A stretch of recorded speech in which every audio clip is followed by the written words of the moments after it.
안녕하세요. 문스토리의 하늘동화입니다. 오늘은 드라마 철로역정 6번째 시간으로 오늘 함께 나눌 이야기는 크리스찬과 믿음의 친구인 신실과의 동행, 신실과 떠보리와의 대화, 그리고 복음 전도자의 조언을 다루고 있습니다. 그럼 드라마 철로역정 작품 속으로 들어가 보시겠습니다. 크리스찬과 믿음의 친구인 신실과의 동행. 크리스찬은 계속 전진하여 약간 경사길에 이르렀다. 이 경사는 순례자들이 앞을 바라보도록 흙을 북돋은 것이었다. 크리스찬은 경사길로 올라가 앞을 바라보았다. 그는 자신을 앞서가는 신실을 발견하고 여보시오! 여보시오! 기다리시오! 나와 동행합시다! 라고 큰 소리로 외쳤다. 마침내 신실은 뒤를 돌아보았다. 크리스찬은 다시 외쳤다.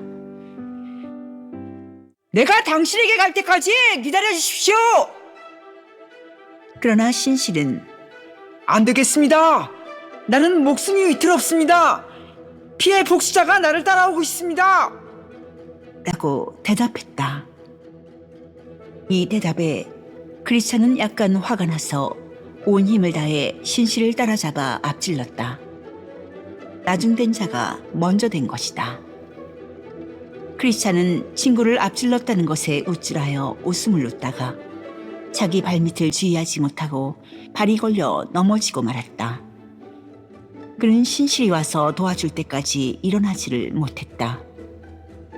그 다음에 나는 그들이 함께 매우 친근하게 걸어가면서 그들의 순례 여행 중에 일어났던 모든 일들을 다정하게 대화로 나누는 것을 꿈에서 보았다.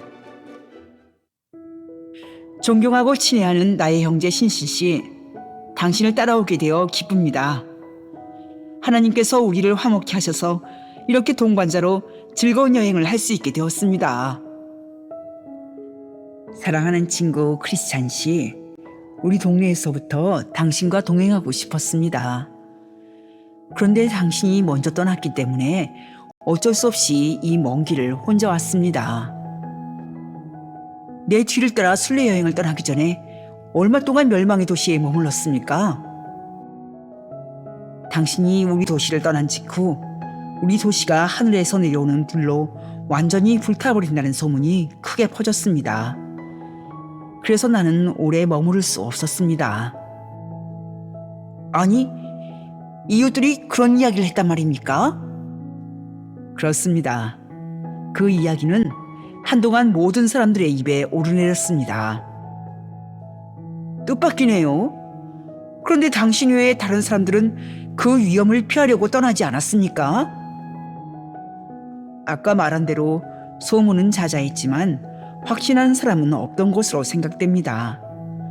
그 이유는 그 일에 대한 토론이 격렬할 때 일부 사람들이 당신과 당신의 무모한 여행을 비웃는 식으로 말하는 것을 들었기 때문입니다.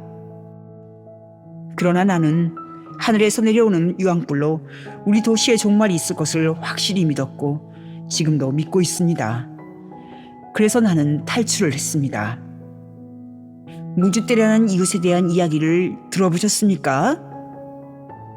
예, 들었습니다. 내가 듣기로 그는 당신을 낙심의 수렁까지 따라갔다가 그곳에 빠졌다고 하더군요. 본인은 수렁에 빠졌던 일이 소문나는 것을 싫어했지만 나는 그가 분명히 그 수렁의 진흙으로 더럽혀져 있는 것을 확실히 보았습니다. 이웃 사람들은 그에게 뭐라고 말하던가요? 그는 가다가 되돌아왔기 때문에 모든 사람들에게 심한 조롱을 받았습니다. 어떤 사람들은 그를 무시하고 멸시하여 그에게 거의 일도 맡기려고 하지 않았습니다. 현재 그는 도시를 나가지 않았을 때보다 7배나 더 어려운 상황에 있습니다.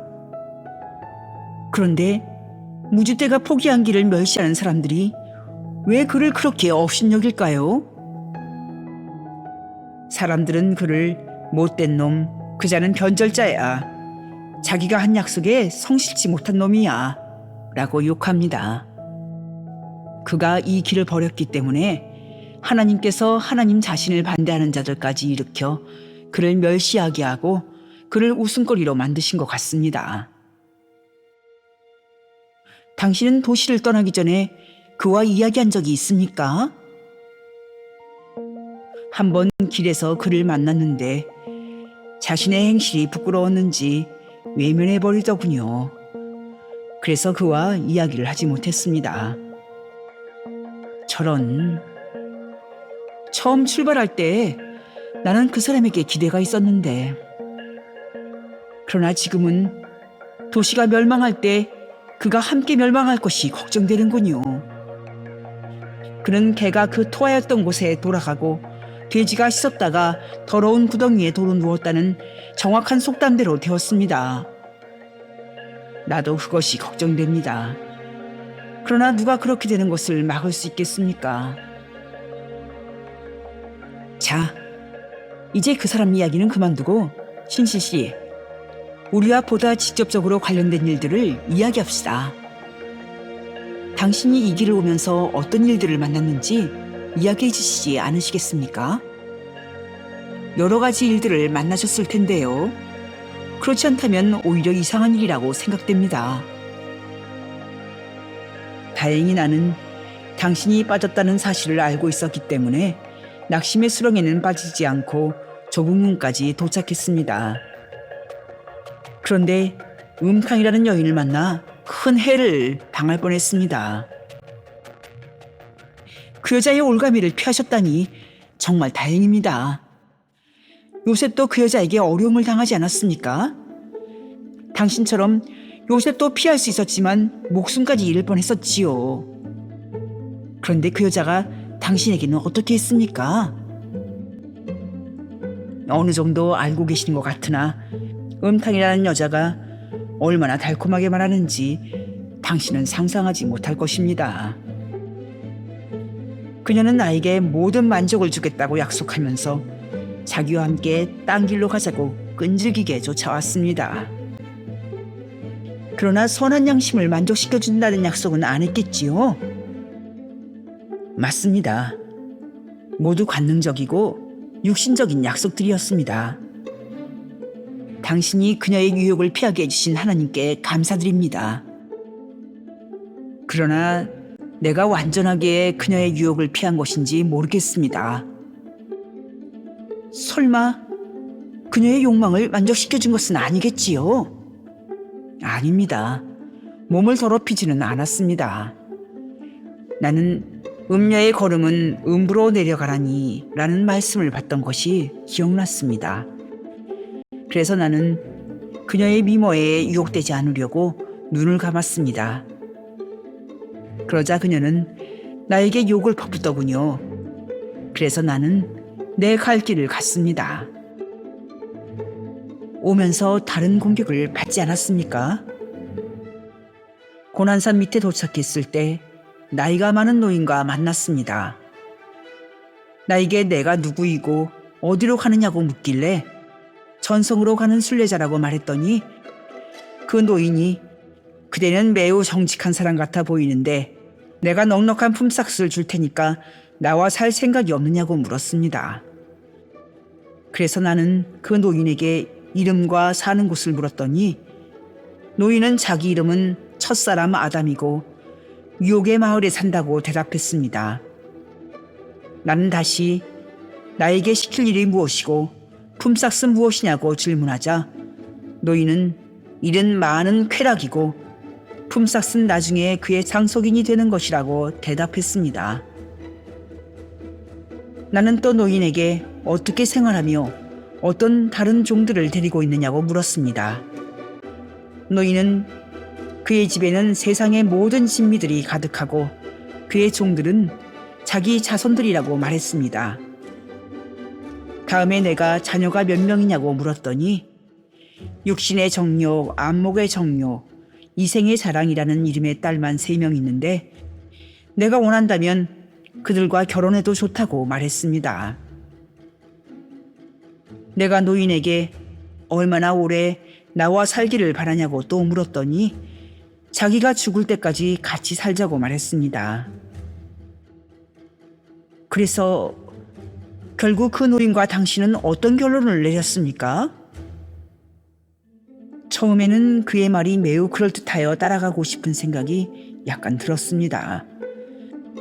그러나 그와 이야기하면서 그의 이마를 보니까 거기에 옛사람과 그 행위를 벗어버리라고 쓰여 있었습니다. 그래서 어떻게 했습니까? 그 노인이 온갖 감언으로 유혹하고 있지만 일단 나를 집으로 데리고 가면 노예로 팔아버릴 것이라는 생각이 번쩍 들더군요. 그래서 나는 그 노인의 집문 가까이에도 가지 않을 것이니까 더 이상 말하지 말라고 했습니다. 그러자 그 노인은 나에게 악담을 퍼부으면서 내 뒤에 사람을 딸려 보내어서 내 여행이 괴롭게 느껴지게 하겠다고 말했습니다. 내가 그를 떠나야 하겠다고 몸을 돌이키는 순간 그가 얼마나 나를 죽어라 하고 잡아 비트는지 나는 몸의 일부가 떨어져 나가는 줄 알았습니다. 나는 오라 나는 공고한 사람이로다 라고 외치면서 산 위로 달려갔습니다. 산을 반쯤 올라가다가 뒤를 돌아보았더니 바람처럼 빠르게 나를 쫓아오는 사람이 있었습니다. 곧 그는 정자 있는 곳 바로 옆에서 나를 따라잡았습니다. 바로 그곳에 내가 쉬려고 앉았다가 그만 잠에 빠져 이 내 품속에 있는 두루마리를 잃어버렸었습니다. 잠깐 내 이야기를 마저 들어주십시오. 그 사람은 나를 따라잡자마자 한마디 말도 없이 일격에 나를 때려눕혀 정신을 잃게 했습니다. 나는 겨우 정신을 차리고 왜 이렇게 나를 때리냐고 물었더니 그는 네가 마음속으로 첫사람 아담에게 이끌렸었기 때문이라고 말하며 다시 내 가슴을 심하게 내리쳐 잡아뜨렸습니다. 나는 또 그의 발밑에 죽은 사람같이 정신을 잃고 누워 있었습니다. 다시 정신이 들었을 때 나는 그에게 제발 자비를 베풀어 달라고 외쳤습니다. 그러나 그는 나는 자비를 베풀 줄 모른다 라고 말하며 다시 나를 때려 눕혔습니다. 만일 그때 어떤 사람이 지나가며 그에게 그만두라고 명하지 않았다면 분명히 그는 나를 죽였을 것입니다. 그에게 그만두라고 명하신 분이 누구였지요? 처음에 나는 그분을 알아보지 못했습니다. 그러나 그분이 옆을 지나가실 때 나는 그분의 손과 옆구리에 구멍이 나 있는 것을 보고 그분이 우리 주님이 분명하시다고 판단했습니다. 주님의 덕분으로 나는 산을 계속 올라갈 수 있었습니다. 당신을 뒤쫓아온 사람은 모세였습니다. 모세는 자신의 율법을 범한 사람들은 아무도 용서하지 않고 또 그들에게 자비를 베풀 줄 모릅니다. 나도 그것을 잘 알고 있습니다. 모세와 내가 만난 것은 그때가 처음이 아니었기 때문입니다. 내가 집에서 편안하게 살고 있을 때 나에게 찾아와서 계속 그곳에 거하면 내가 안에 들어있는 채로 불태워버리겠다고 말해준 사람이 바로 모세였습니다. 혹시 당신은 모세와 만났던 산 위에 서 있는 집을 못 보셨습니까? 물론 봤지요. 그리고 그 집 앞을 지나면서 사자들도 봤습니다. 그때가 정오라서 나는 사자들이 낮잠을 잔다고 생각했습니다. 해가 많이 남아 있었기 때문에 나는 문지기 옆을 그냥 지나 산을 내려갔습니다. 문지기가 당신이 지나가는 것을 봤다고 말하더군요. 그렇지만 당신도 그 집에 들렸으면 참 좋았을 텐데요. 그러면 평생 잊지 못할 귀한 것들을 구경했을 것인데 말입니다. 그건 그렇고 겸손의 골짜기에서는 누군가를 만나지 않았습니까? 이야기해 주십시오. 예, 불만이란 사람을 만났는데 자기와 함께 돌아가자고 끈덕지게 나를 설득하더군요. 그 이유는 겸손의 골짜기에는 존귀한 것이 아무것도 없기 때문이라는 것이었어요. 뿐만 아니라 그는 내가 겸손의 골짜기로 가면 자존심, 거만, 자기 기만, 세상 영광 등 나의 모든 친구들을 배반하는 것이라고 주장했습니다. 그의 말에 의하면 만일 내가 그 골짜기를 어기적거림으로 내 자신을 바보로 만든다면 그 친구들이 매우 화를 내게 된다는 것이었습니다. 그런 어처구니 없는 말이 어디 있습니까? 그래서 당신은 그에게 뭐라고 대답했습니까? 나는 그에게 이렇게 말해 주었습니다. 비록 그가 말한 그 모든 친구들이 나의 친족이라는 주장일지는 모르지만 내가 순례자가 되므로 그들은 나와 의절했고 나도 그들을 버렸기 때문에 그들은 마치 전혀 나의 혈통이 아닌 것이랑 마찬가지로 나와 더 이상 아무 관련이 없다고 말입니다. 또한 나는 그에게 자네는 이 골짜기에 대해 전혀 잘못된 생각을 하고 있다. 왜냐하면 겸손은 종기의 앞잡이요 교만은 패망의 선봉이기 때문이다. 그러므로 나는 자네가 우리의 정력을 위해 가장 가치가 있다고 평가하는 것을 택하기보다는 가장 지혜로운 사람들이 소중하게 여기는 종기를 얻기 위해 이 골짜기를 지나가겠다고 말해 주었습니다.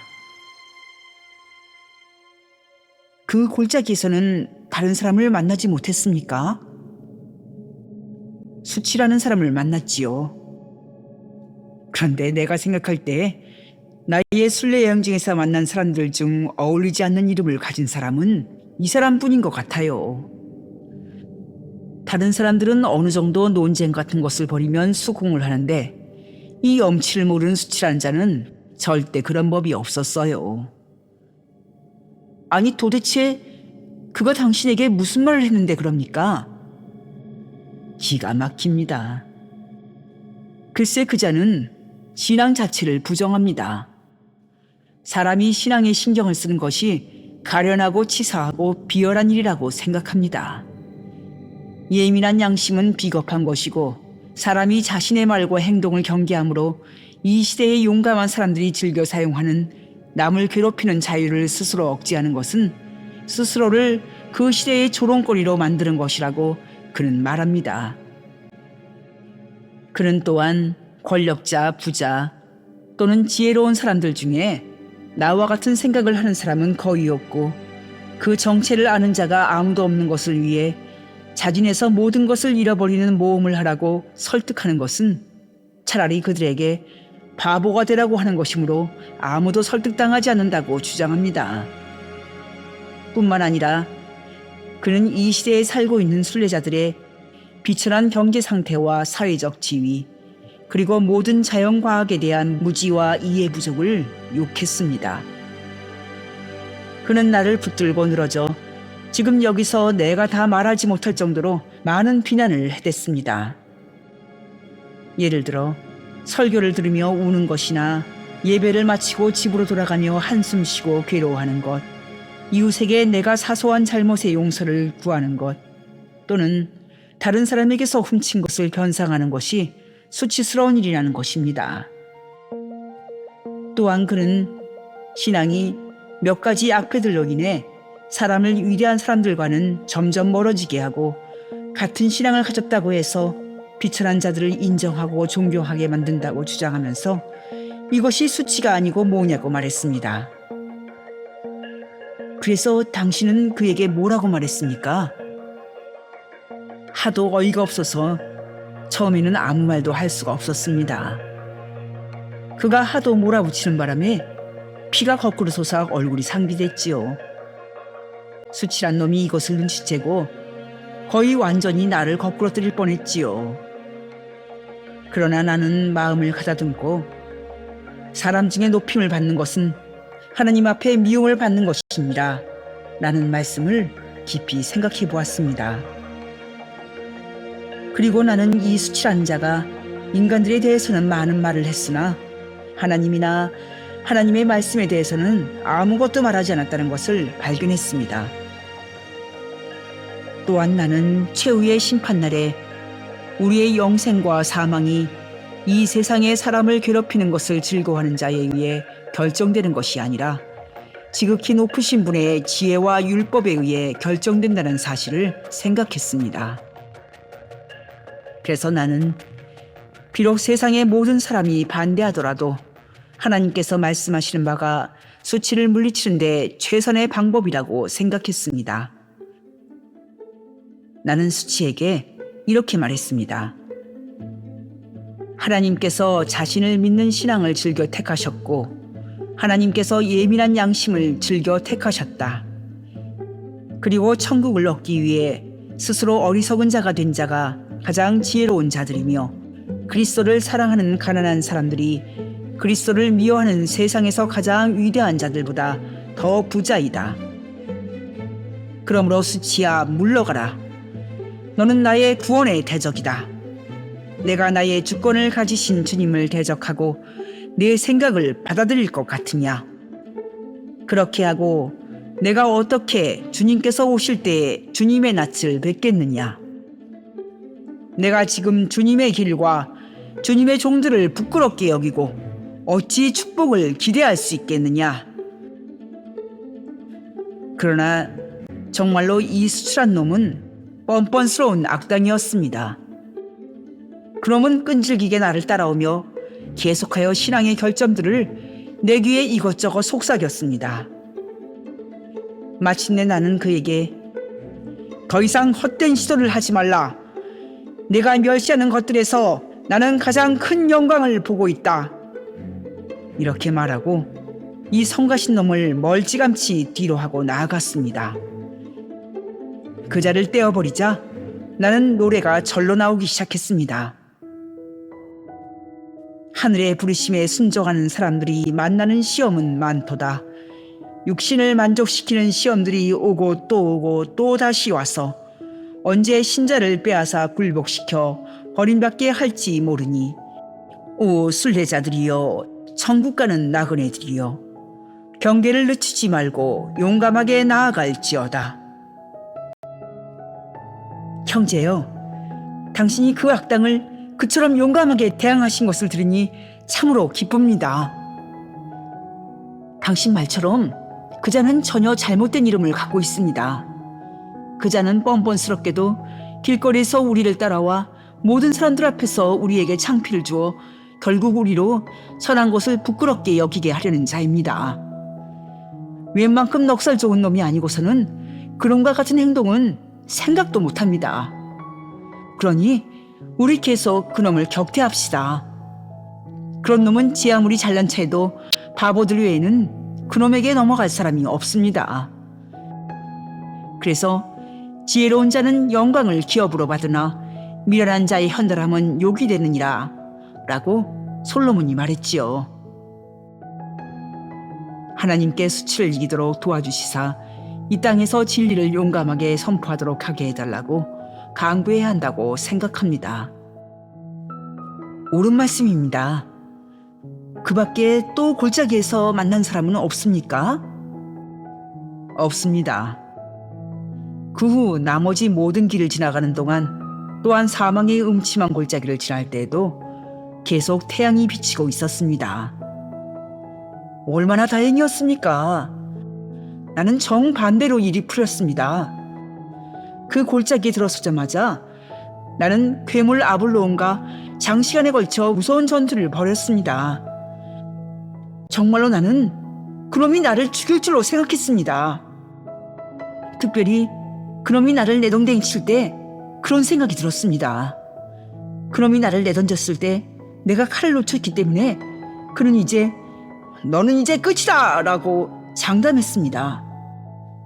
그러나 나는 하나님께 부르짖었고 하나님은 내게 귀를 기울이사 내 모든 환난에서 나를 구원하셨습니다. 그 다음에 나는 사망의 음침한 골짜기로 들어섰는데 거의 절반을 지난 동안 전혀 빛이 없었습니다. 나는 여러 번 그곳에서 죽는다고 생각했습니다. 그러나 결국 날이 밝고 해가 떠서 나머지 길은 훨씬 쉽고 안락하게 지나왔습니다.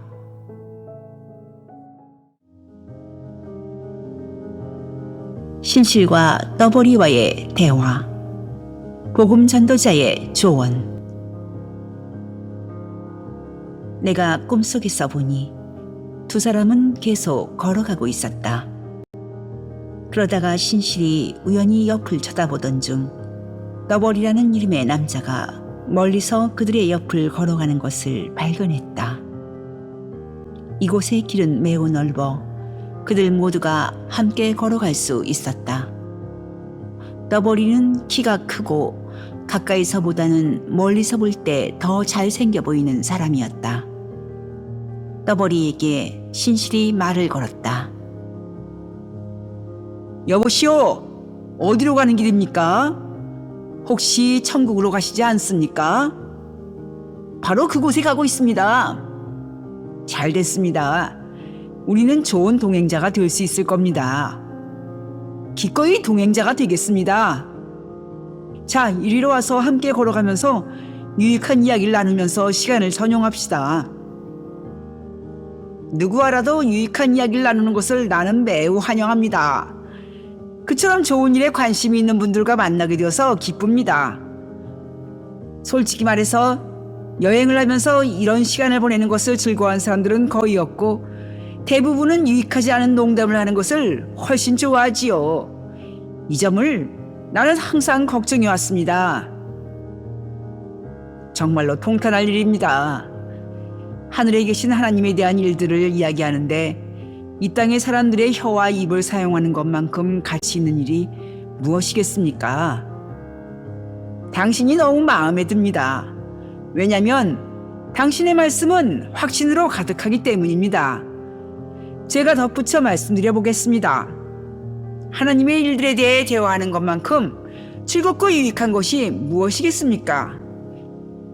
예를 들어 사람이 역사나 신비한 일들에 대해 이야기를 즐겨 한다거나 또는 기적, 불가사의, 징조에 대해 이야기하는 것을 좋아한다면 성경처럼 즐겁고 달콤하게 기록된 일들을 어디서 찾을 수 있겠습니까? 옳습니다. 우리가 그런 일들을 이야기함으로 유익을 얻는 것이 우리의 주된 목적이 되어야 합니다. 내 말이 바로 그 얘기입니다. 그런 일들에 대해 이야기하는 것이 가장 유익합니다. 왜냐하면 그런 이야기를 함으로써 사람은 많은 일들에 대한 지식을 얻을 수 있기 때문입니다. 예를 들면 이 세상 일들의 허무함과 하늘의 일들의 유익에 대한 지식이지요. 일반적으로 말해 그건 지식이고 보다 특별하게 말하자면 이러한 대화를 통해 우리는 중생의 필연성, 일간 행위에 대한 불충분성, 그리스도의 의에 대한 필요성 등을 배울 수 있는 것입니다. 이 외에 이러한 대화를 통해 우리는 회개, 믿음, 기도, 고난 등이 무엇인지를 배울 수 있고 복음의 위대한 약속들과 위로들이 무엇인가를 배워 자신의 위로가 되게 할 수 있는 것입니다. 더 나아가 이런 대화를 통해 우리는 그릇된 견해들을 물리치고 진리를 옹호하고 또한 무지한 자들을 가르치는 법도 배우게 됩니다.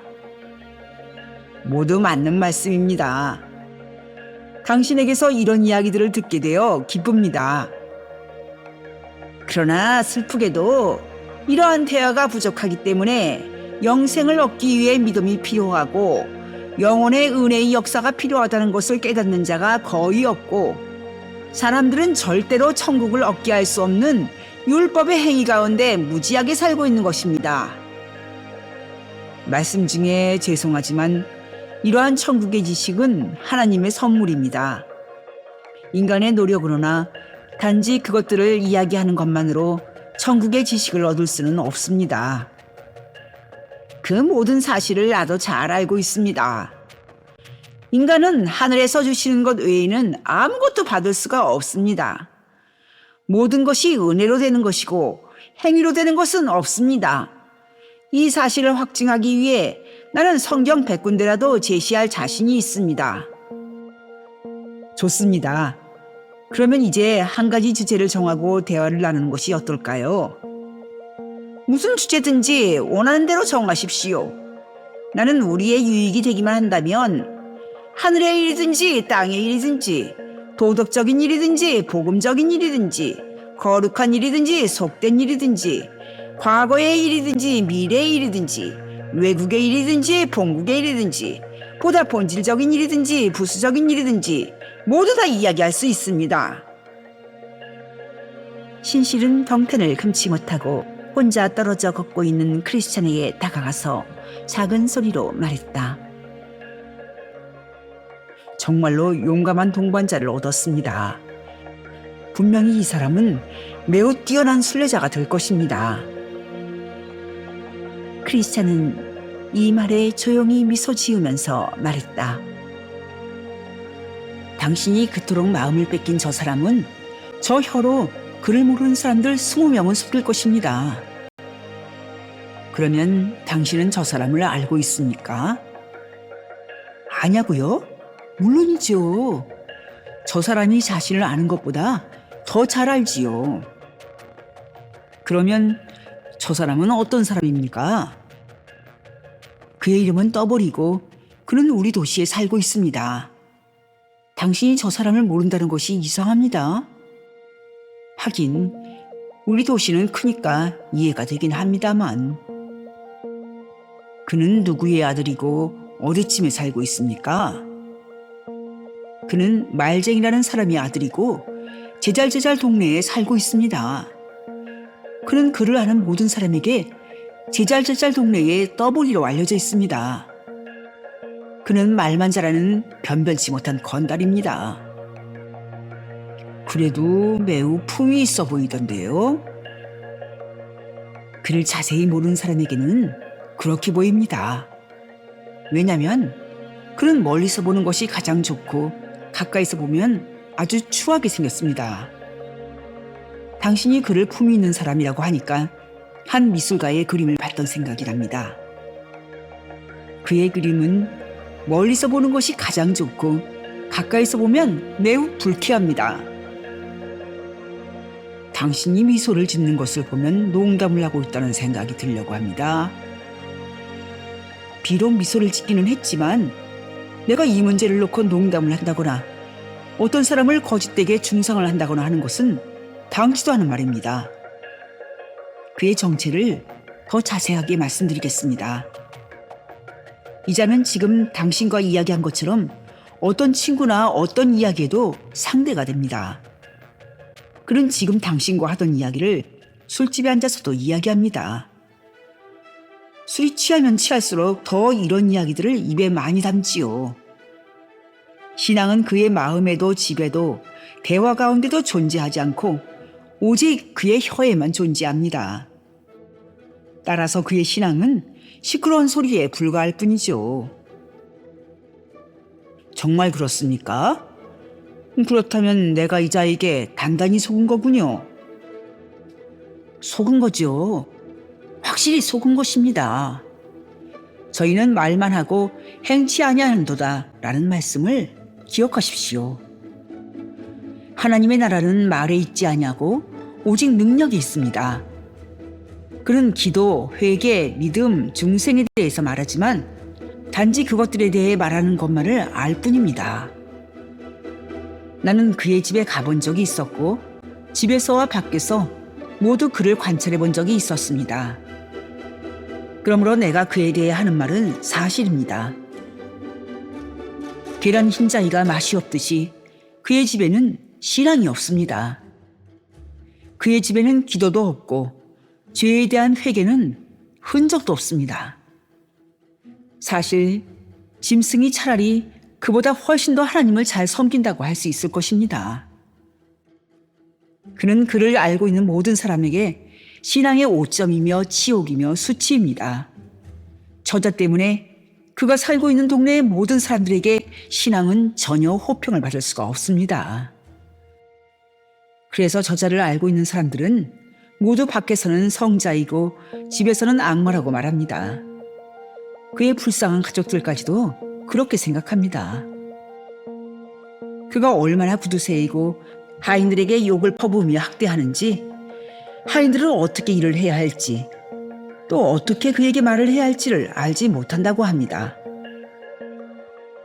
저 떠버리는 할 수만 있으면 남들 머리 꼭대기까지 올라가서 횡령하고 사기치고 속입니다. 뿐만 아니라 저자는 자기 아들들에게도 자기 방식을 따르라고 가르치는데 만일 그들 중에서 예민한 양심을 갖고 있는 것을 발견한다면 그 애를 바보 돌대가리라고 욕하고 그에게 절대로 많은 관심을 주지 않습니다. 또한 다른 사람들 앞에서도 절대로 칭찬도 하지 않는답니다. 내 솔직한 의견을 말하자면 그는 악한 생활로 많은 사람들을 실족시키고 타락시켰으며 만일 하나님께서 막지 않으신다면 앞으로 더 많은 사람들을 파멸시킬 것입니다. 형제여, 당신의 말을 믿을 수밖에 없습니다. 그 이유는 당신이 저자를 알고 있다고 말하기뿐만 아니라 당신이 그리스도인답게 사람들을 평하기 때문이기도 합니다. 그러므로 나는 당신이 악의로 이런 말을 하는 것이 아니라 있는 그대로 말한다고 생각합니다. 나도 당신처럼 그를 잘 몰랐다면 처음에 당신이 그를 경탄했던 것처럼 경탄했을 것입니다. 그리고 신앙을 적대하는 자들에게서 이 평을 들었다면 선한 사람들의 명성에 악한 자들이 자주 퍼붓는 중상이라고 생각했을 것입니다. 그러나 이 모든 사실들과 또 내가 알고 있는 엄청나게 더 많은 악한 사실들로 나는 저자를 악하다고 입증할 수 있습니다. 선한 사람들은 저자를 부끄럽게 여겨 그를 형제나 친구라고 부르지 않습니다. 그를 알고 있는 사람들은 그의 이름만 들어도 수치스럽게 생각한답니다. 과연 말과 행동이 별개라는 것을 알았습니다. 앞으로는 이 점을 살펴보는데 보다 조심해야겠습니다. 말과 행동은 별개이며 영혼과 육체가 다른 것처럼 전혀 다른 것입니다. 영혼이 없는 육체가 시체에 불과한 것처럼 행동이 없는 말도 역시 시체에 불과합니다. 신앙의 영혼은 실천하는 행동입니다.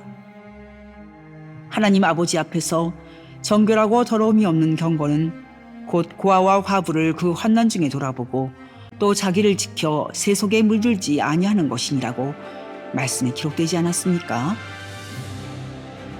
이 떠버리는 이 사실을 깨닫지 못하고 듣고 말하기만 하면 훌륭한 그리스도인이 된다고 생각하므로 자신의 영혼을 속이고 있습니다. 듣는 것은 씨를 뿌리는 것과 같습니다. 그 뿌린 씨가 마음과 생활에 진실로 열매를 맺혔다는 증명은 말하는 것만으로는 부족합니다.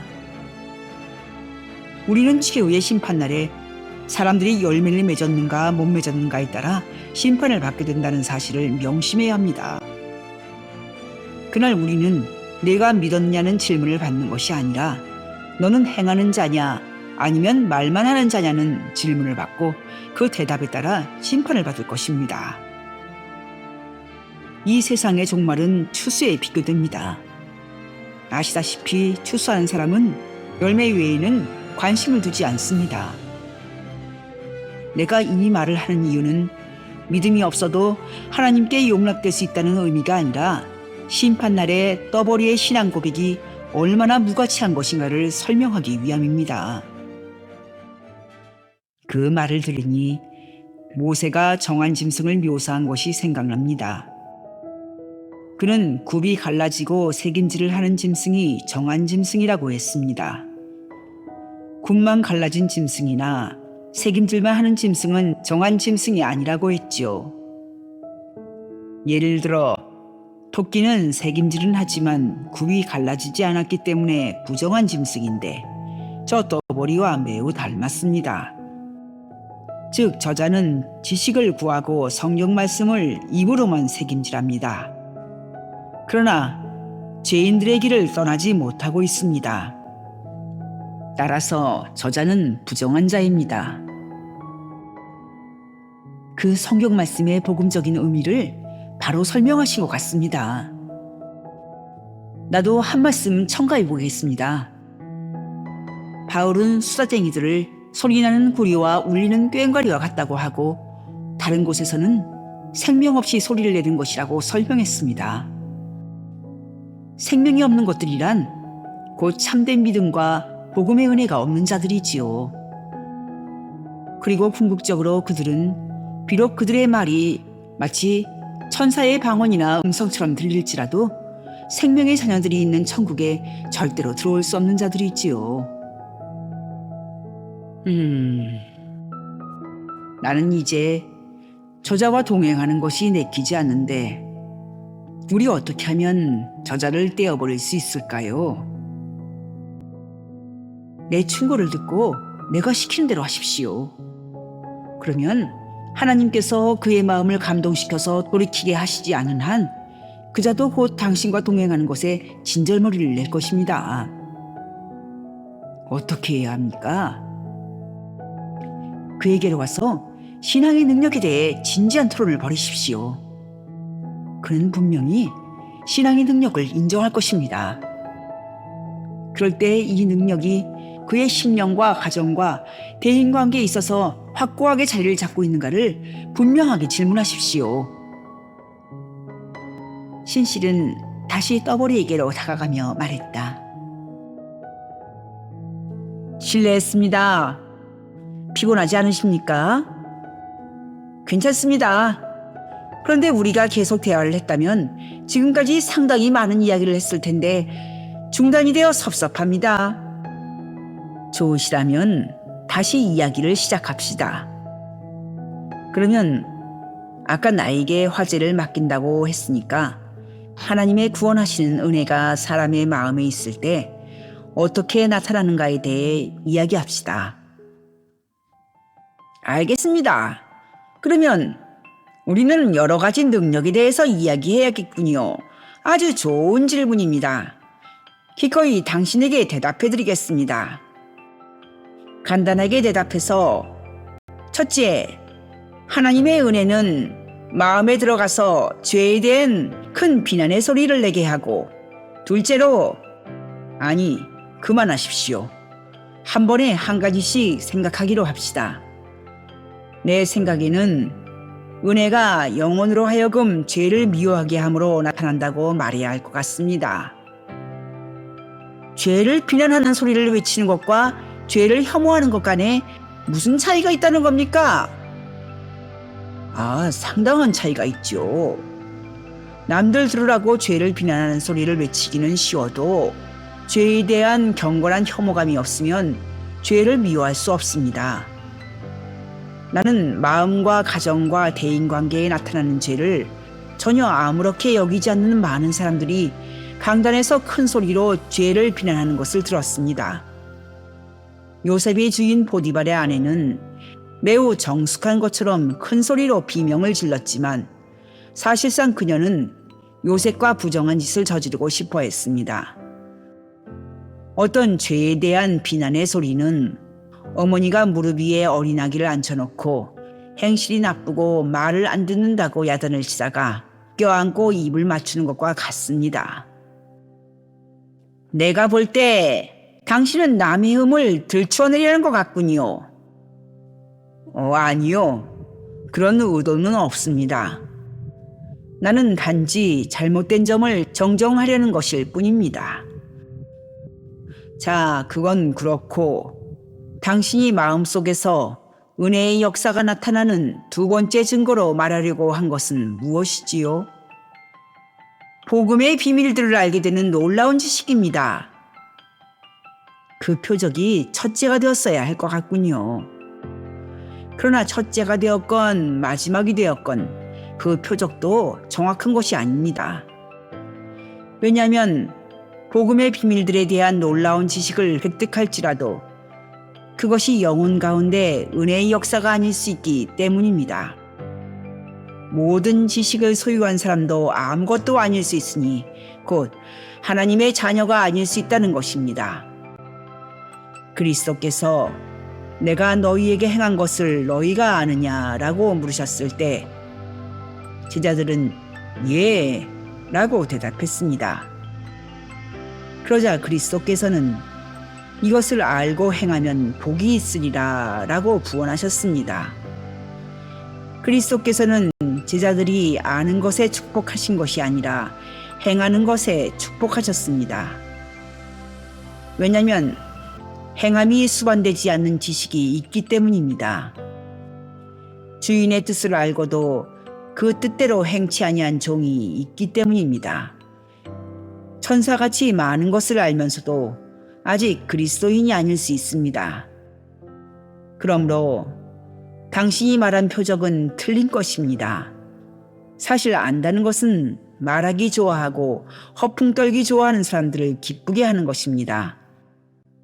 그러나 행하는 것은 하나님을 기쁘시게 하는 것입니다. 지식 없는 사람이 선할 수 있다는 말은 아닙니다. 왜냐하면 지식이 없을 때 마음은 무가치하기 때문입니다. 지식에는 두 가지 종류가 있습니다. 곧 단순한 사색으로 끝나는 지식이 있고 믿음과 사랑의 은혜가 수반되는 사람이 마음으로부터 하나님의 뜻을 행하게 하는 지식이 있습니다. 전자는 말하는 자를 만족시키는 지식인 반면에 참된 그리스도인은 후자의 지식을 소유해야만 만족할 수 있습니다. 나로 깨닫게 하소서. 내가 주의 법을 준행하며 전심으로 지키리이다. 또 흥을 들춰내고 있어. 그런 식으로 말하는 것은 덕이 되지 않아요. 그렇습니까? 그러면 이 은혜가 있는 곳에서 나타나는 역사의 표적을 또 한 가지 말씀해 주십시오. 실소. 말해보았자 우리는 의견 일치가 안 될 테니까요. 하기 싫으시다면 내가 이야기해도 괜찮겠습니까? 누가 말린답디까?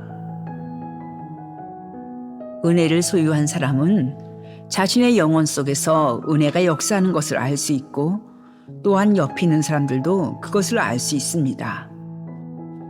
첫째, 은혜는 영혼 속에서 죄를 확신시키는 역사를 합니다. 특별히 그가 그리스도를 믿는 믿음으로 말미암는 하나님의 긍휼하심을 얻지 못할 때 반드시 그로 정죄를 받게 하는 본성의 타락과 불신앙의 죄를 깨닫게 합니다.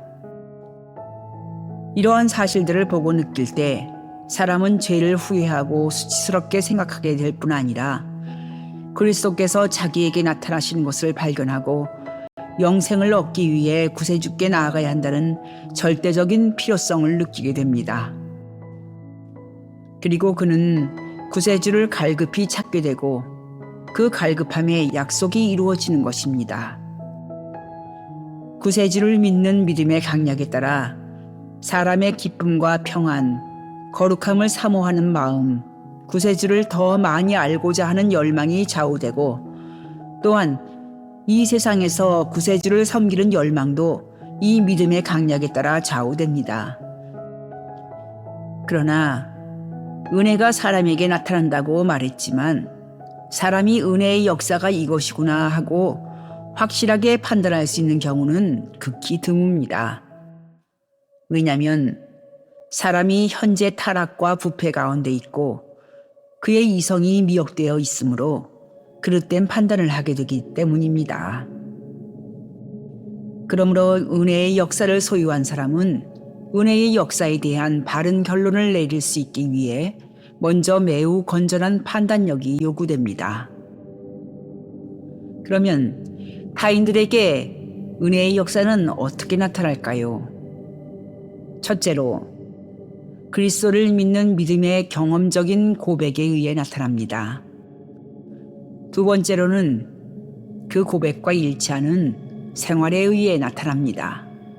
즉, 경건한 생활, 경건한 마음, 경건한 가정, 그리고 세상에서의 경건한 교제입니다. 이러한 경건한 생활은 세상 사람들에게 그가 마음속으로 자신의 죄를 미워하고 또한 은밀하게 죄를 지을 때 자기 자신까지도 미워한다는 사실을 알려줍니다. 그리하여 그는 가정에서 죄악을 일소하고 나아가 세상의 경건함을 촉진시키게 됩니다. 그러나 이러한 역사가 일어나기 위해서는 위선자나 말하기를 좋아하는 사람이 하는 것처럼 말만으로는 안 되고 믿음과 사랑 가운데 말씀의 능력에 대한 실천적인 복종이 있어야 합니다. 자, 이 은혜의 역사와 그 역사의 나타남에 대한 간단한 설명에 이해가 있으면 말씀하십시오. 만일 이해가 없다면 두 번째 질문을 하겠습니다. 지금 내 역할은 이의를 제기하는 것이 아니라 듣는 역할이니까 두 번째 질문을 해보시오. 두 번째 질문은 이런 것입니다. 즉, 당신은 내가 설명한 은혜의 역사의 나타남을 경험해 보았습니까? 그리고 당신의 생활과 당신의 말은 일치합니까? 혹시 당신의 신앙은 행위가 진실에 있지 않고 말과 혀에 있지 않습니까? 이 질문에 대답할 의향이 있다면 제발 위에 계신 하나님께서 옳다고 인정해 주실 말만 하고 또한 당신의 양심이 인정할 수 있는 말만 하십시오. 왜냐하면 옳다 인정함을 받는 자는 자기를 칭찬하는 자가 아니요 오직 주께서 칭찬하시는 자니라고 말씀에 기록되었기 때문입니다. 또한 나의 말과 나의 모든 이웃이 내가 거짓말장이라는 것을 입증하는데 나 혼자 잘났다고 말한다면 그것은 큰 잘못이기 때문입니다. 떠버리는 이 말을 듣고 처음에는 얼굴이 붉어졌으나 마음을 가다듬고 이렇게 대답했다. 당신은 자기 말을 합리화하기 위해 경험, 양심, 하나님을 거들먹거리더니 이제는 하나님에게 호소하는 데까지 이르렀습니다. 나는 이런 식의 대화를 예상치 않았고 그따위 질문들에 대답하고 싶지도 않고 대답할 의무도 없습니다. 누가 당신 보고 교리문답을 하라고 했소? 당신이 굳이 교리문답을 하고 싶다고 한다면 해도 좋은데 나를 함부로 판단하지 마시오. 그건 그렇고 왜 나에게 그런 질문을 하는지 그 이유를 설명해 주시겠소? 당신이 말만 앞세우는 사람으로 보이고 허황된 생각밖에는 신앙에 대해 알고 있는 것이 없는 것 같기 때문이요. 뿐만 아니라 솔직히 말해서 나는 당신이 말로만 신앙생활을 하는 사람이고 일상생활을 보면 당신의 신앙 고백이 거짓이라는 것이 입증된다고 들었습니다. 사람들이 당신에 대해 뭐라고 말하는지 아시오? 당신은 그리스도인의 오점이고 당신의 불경건한 생활로 인해 신앙의 평판이 더욱 나빠졌고 이미 여러 사람들이 당신의 악한 행실에 의해 실족하였고 앞으로도 더 많은 사람들이 당신의 행실들로 인해 멸망당할 위험에 있다고 합니다. 당신의 종교는 술집, 탐욕, 부정, 욕심, 방탕한 교제 등 모든 악한 것들과 공존합니다. 장녀 한 명이 모든 여인들의 수치가 되고 미꾸라지 한 마리가 온 물을 흐린다는 속담이 당신에게 적절합니다. 즉, 당신은 모든 성도의 수치라는 것입니다. 당신이 그렇게 근거 없는 소문을 쉽게 주워듣고 경솔하게 판단을 내린다면 나는 당신을 나와 대화를 나눌 자격이 없는 불쾌하고 음흉한 자라고 결론을 내릴 수밖에 없소. 그러니 이제 그만 헤어집시다. 떠보리가 가버리자 크리스찬은 신실에게 다가왔다. 내 말대로 됐습니다. 당신의 말과 저자의 정욕은 일치할 수가 없습니다. 그는 자신의 삶을 개선하기보다는 당신의 교제를 끊는 것이 편했던 모양입니다. 내가 말한 대로 가버렸습니다. 붙잡아도 소용이 없습니다. 손해는 다른 사람이 아니라 저자 자신이 보는 것입니다. 다행히 저자가 가서 우리가 저자를 피해야 하는 수고를 덜어주었습니다. 그렇지 않으면 계속 따라오면서 쓸데없는 말을 찌꺼려서 우리의 교제를 방해했을 텐데 말입니다. 그래서 사도 바울은 경건의 모양은 있으나 경건의 능력은 부인하는 자니 이 같은 자들에게서 내가 돌아서라고 말씀하셨습니다. 그래도 나는 그와 짧은 대화를 나눈 것이 기쁩니다. 어쩌면 그가 이 대화를 다시 생각해 볼지도 모릅니다. 하여튼 나는 그에게 분명하게 말해주었으니까 그가 멸망한다고 해도 그의 죄의 책임은 나에게 없는 것입니다. 그에게 분명하게 이야기해 준 것은 잘한 일입니다. 오늘날 이렇게 신실하게 대해주는 일은 극히 드뭅니다. 그래서 많은 사람들이 신앙을 외면하게 되었습니다.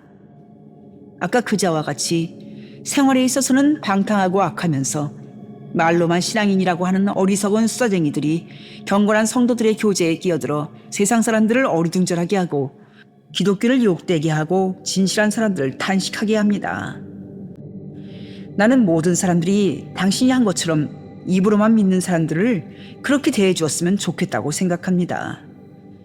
그러면 그들은 바르게 신앙생활을 하던가 아니면 성도들과의 교제가 두려워지던가 할 것이 아닙니까? 이때 신실은 이렇게 노래를 불렀다. 처음에 떠버리는 얼마나 의기양양했던가, 얼마나 담대하게 짓거렸는지 제 앞에 당할 자가 없을 것 같았지.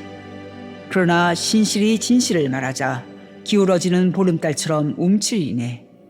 진실을 모르는 모든 자여 움츠릴지어다. 크리스찬과 신실은 계속 길을 가면서 자신들이 길에서 겪은 경험들을 이야기했다. 그래서 지루한 광야길이 그들에게는 한결 수월했다. 그들이 광야를 거의 다 통과할 무렵 신실은 우연히 뒤를 돌아보았다가 자신이 알고 있는 한 사람이 뒤를 따라오는 것을 발견했다. 신실은 크리스찬에게 물었다. 저기 오는 사람이 누구인지 아십니까? 크리스찬도 돌아보고 바로 내 좋은 친구 복음전도자이십니다. 라고 말했다. 신실도 저분은 나에게도 좋은 친구이십니다. 좁은 문으로 떠나라고 일러주신 분이 바로 저분이셨습니다. 라고 말했다. 이윽고 복음 전도자가 기다리고 서 있는 두 사람에게 다가와 인사했다. 사랑하는 두 분 평안하십니까? 그리고 두 분을 도와주시는 분들도 평안하시기를 기원합니다. 반갑습니다. 선한 복음 전도자님. 당신의 얼굴을 뵈니까 전에 저의 영원한 복락을 위해 힘써주신 끊임없는 수고와 친절이 생각납니다. 진실로 반갑습니다. 고마우신 복음 전도자님. 당신과 동행하는 것이 우리 같은 가련한 수레자들에게 얼마나 다행스러운 일인지 알 수 없습니다. 나의 친구분들, 우리가 헤어진 후로 어떻게 지내셨습니까? 어떤 일을 만나셨고 어떻게 처신하셨습니까? 크리스찬과 신실은 복음 전도자에게 길에서 자신들에게 일어났던 모든 일들과 자신들이 어떤 어려움을 겪으며 이곳에 이르렀는지를 이야기했다. 여러 시련들을 만났으나 극복하고 승리자가 되셨다니 정말로 기쁩니다. 그리고 많은 연약함에도 불구하고 이날까지 여행을 계속하신 것을 감사드립니다. 진실로 이 일은 나와 두 분 모두를 위해 기쁜 일입니다. 나는 씨를 뿌렸고 두 분은 거두셨습니다. 씨 뿌린 자와 거두는 자가 모두 함께 즐거워할 그날이 이르고 있습니다. 두 분 인내하십시오. 피곤하지 아니하면 때가 이름에 거두리라고 말씀하셨습니다. 썩지 아니하는 면류관이 두 분 앞에 있습니다. 너희는 얻도록 이와 같이 다름질을 하라고 말씀하셨습니다. 이 면류관을 얻기 위해 출발하여서 멀리까지 나아가는데 갑자기 끼어들어 빼앗아가는 자가 있습니다. 그러므로 내가 가진 것을 굳게 잡아 아무나 내 면류관을 빼앗아가지 못하게 하라고 말씀하셨습니다. 당신들은 아직 마귀의 사정거리를 완전히 벗어나지 못했습니다. 아직 죄와 피 흘리기까지 싸움을 하지 않았습니다. 항상 천국을 바라보며 눈에 보이지 않는 일들을 굳게 믿으십시오. 이 세상의 다른 어느 곳에도 마음을 두지 마십시오.